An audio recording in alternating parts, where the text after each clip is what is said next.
We don't promote positive and ownership of your company. I'm making it cool to be smart. What's going on with all my billionaires out there? This the guy, Hood's Billionaire. Welcome to Hood's Billionaire TV. Big favor, big abundance. It's cool to be smart. On today's episode, we're going to be talking about young Dolph's killer Justin Johnson, aka Straight Drop, getting sentenced to 35 years. An additional 35 years on top of that life sentence that boy got. Let's talk about it. So, Justin Johnson, aka Straight Drop, known and convicted as one of the participants in the unaliving of young Dolph, transitioning piece to Flipper. Okay, he was sentenced to 35 years on a conspiracy to commit murder charge. Okay, so he got 35 years. This is on top of the life sentence that he already got also as well. He was also charged with another 15 years on being a convicted felon with a firearm. Okay, so he got an additional 50 years on top of his life sentence, and it's all gonna be served concurrently. Okay, so he's gonna serve all of those sentences concurrently in addition to the life sentence that he received for the first degree M. Okay, so Straight Drop pretty much threw the rest of his life away. I mean, he is definitely gonna be doing the rest of his life in prison. So that's where he's gonna be staying at. His attorney filed for a motion for a new trial based on the judge allowing gruesome crime scene and autopsy photos. So he feels like that tampered with the jury by just seeing the gruesomeness and the brutality of the unaliving of Dolph, and that put them more so in a feeling of him being guilty.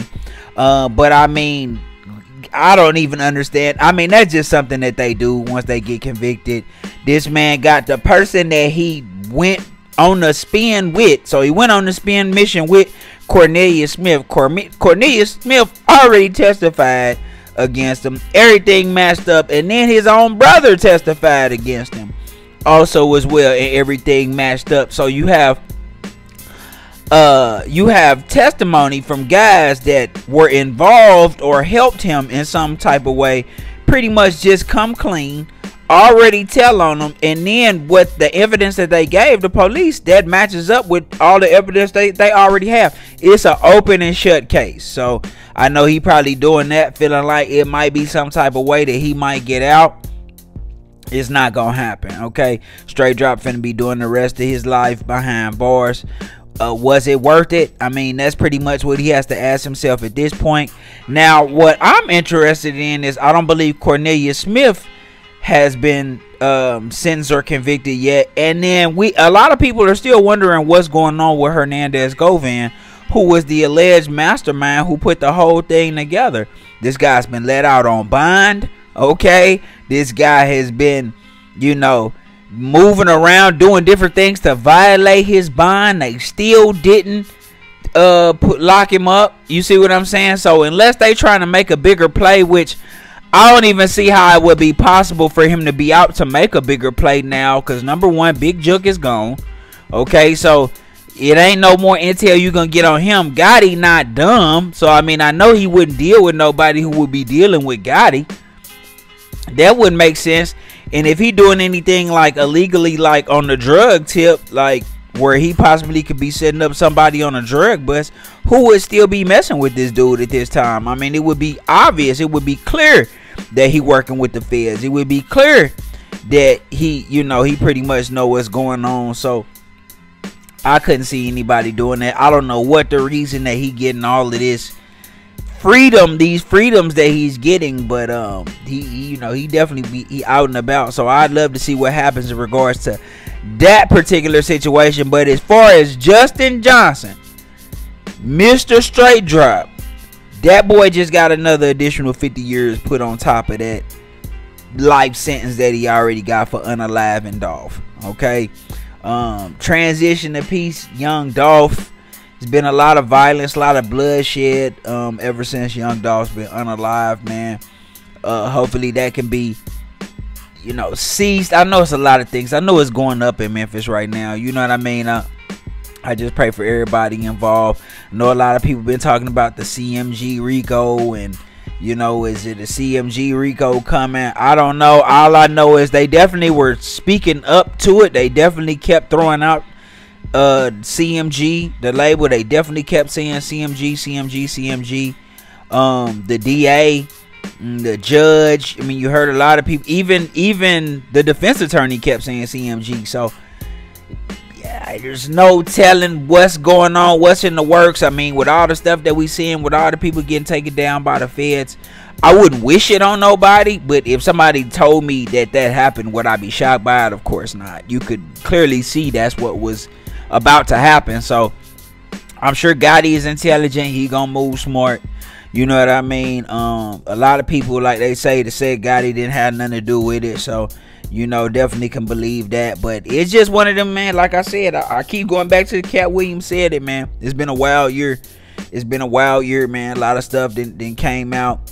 You know what I mean? And one thing that I want to say about this particular case is, even though this guy getting, 50 years on top of his life sentence is not gonna bring Dolph back, I hope that it brings healing to his family.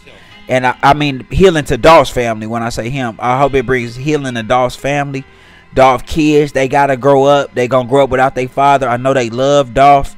You know, everybody talks about how great of a father Dolph was, and how he put a lot of, assets in his kids' names. He's been buying them real estate, building a real estate portfolio up for a really long time. So, it's not gonna bring Flipper back, but definitely hope it brings some healing. And I hope it also teaches a lesson to these young guys thinking that this drilling and killing and spinning and dope dealing and dope using and all of this stuff, I hope y'all are learning a valuable lesson off of this different stuff.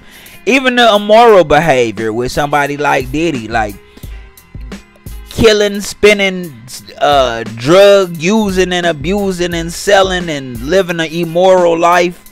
You know what I mean? Just no code of ethics whatsoever. You'll just do whatever. That is a recipe for disaster, and y'all are seeing it in all these different cases.